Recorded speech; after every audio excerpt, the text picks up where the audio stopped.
Cold war के दौर में एक ऐसी एजेंसी थी जिससे पूरी दुनिया डरती थी। उसका नाम था केजीबी।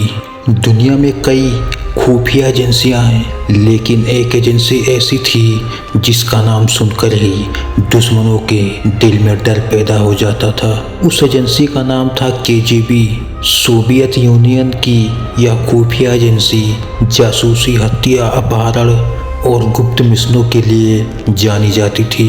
कहा जाता है कि केजीबी के एजेंट दुनिया के किसी भी कोने में पहुंच सकते थे और अपने मिशन को अंजाम देकर बिना कोई सबूत छोड़े गायब हो जाते थे। आज हम जानेंगे केजीबी के कुछ ऐसे खतरनाक ऑपरेशन के बारे में जिन्होंने पूरी दुनिया को हिला कर रख दिया। साल 2006 में एक ऐसा मामला सामने आया जिसने दुनिया को चौंका दिया। रूस के पूर्व जासूस अलेक्जेंडर लिटविनेंको अचानक बीमार पड़ गए। कुछ ही दिनों में उनकी हालत इतनी खराब हो गई कि डॉक्टर भी समझ नहीं पाए कि उनके साथ हुआ क्या है। जांच में पता चला कि उन्हें पोलोनियम 210 नाम के बेहद खतरनाक रेडियो एक्टिव जहर से मारने की कोशिश की गई थी। यह जहर इतना खतरनाक होता है कि इंसान के शरीर के अंदर जाते ही धीरे धीरे उसे अंदर से खत्म कर देता है। दुनिया भर के मीडिया ने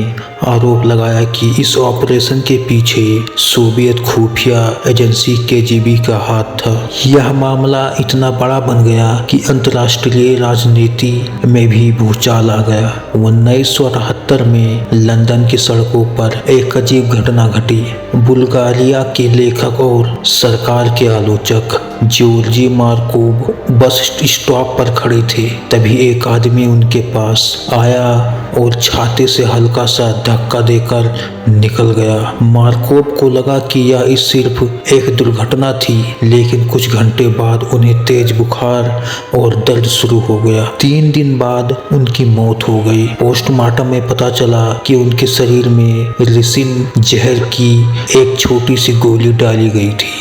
यह गोली एक खास तरह के छाते से फायर की गई थी। इस घटना को इतिहास में अम्ब्रेला मर्डर के नाम से जाना जाता था और कहा जाता है कि इसके पीछे केजीबी का ही गुप्त ऑपरेशन था। लेकिन केजीबी सिर्फ हत्या ही नहीं करता था, वह दुनिया भर में फर्जी जानकारी फैलाने के लिए भी मशहूर था। 1970 के दशक में केजीबी ने एक बड़ा मिशन शुरू किया जिसका नाम था ऑपरेशन इन्फेक्शन। इस मिशन का मकसद था अमेरिकी की छवि को खराब करना। केजीबी ने अफवाह फैलाई कि HIV एड्स अमेरिका का सेना द्वारा बनाया गया एक जैविक हथियार है। यह खबर धीरे धीरे दुनिया के कई देशों में फैल गई। हालांकि बाद में यह साबित हुआ कि यह पूरी तरह से झूठ था, लेकिन इस ऑपरेशन ने दिखा दिया कि केजीबी सिर्फ जासूसी ही नहीं बल्कि जानकारी की जंग भी लड़ता था।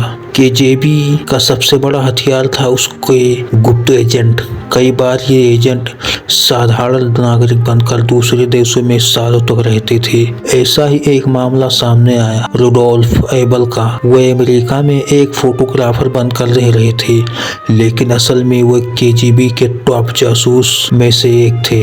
उनका काम था अमेरिकी की सैन्य जानकारी सोवियत यूनियन तक पहुंचाना। कई सालों तक कोई उन्हें पकड़ नहीं पाया, लेकिन आखिरकार 1957 में उन्हें गिरफ्तार कर लिया गया। यह घटना कोल्ड वॉर के समय जासूसी की दुनिया का सबसे बड़ा मामला बन गई। केजीबी की सबसे डरावनी बात यह थी कि उसके दुश्मन अक्सर अचानक गायब हो जाते थे। कई पत्रकार, राजनीतिक विरोध और जासूस रहस्यमय तरीके से गायब हो गए। कुछ लोगों का मानना था कि केजीबी के पास दुनिया भर में गुप्त जेलें और ऑपरेशन यूनिट्स थी जहां दुश्मनों से पूछताछ की जाती थी और फिर उन्हें हमेशा के लिए खत्म कर दिया जाता था। 1991 में जब सोवियत यूनियन टूट गया तो उसके साथ ही केजीबी का भी अंत हो गया, लेकिन इसकी जगह नई एजेंसियां बन गईं जैसे कि FSB।